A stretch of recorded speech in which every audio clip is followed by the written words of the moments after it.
cashmere care set, and I really needed it because I have this cashmere sweater and I love it, but it just gets all these little pilling spots all over it and it kind of makes it look awful.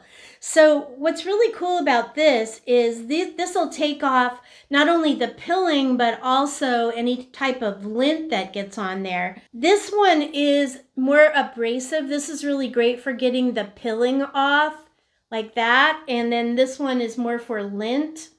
And then this one can be used on upholstery, or maybe you have kind of a shaggy, woolish type of blanket. That's really good for that. So I'm just going to show you on my cashmere sweater, which is right here. And it's just got tons of pilling. I don't know if you can see that, but it's just got it all over it. So I want to get it ready for when it gets cooler outside. So I'm just going to move this across, and it takes the pilling right off of it. It's pretty amazing. Oh, I can't believe that I went so long without one of these.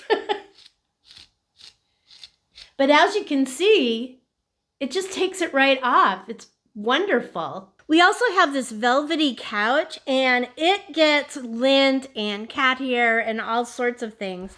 So this just brushes it right off. I love it.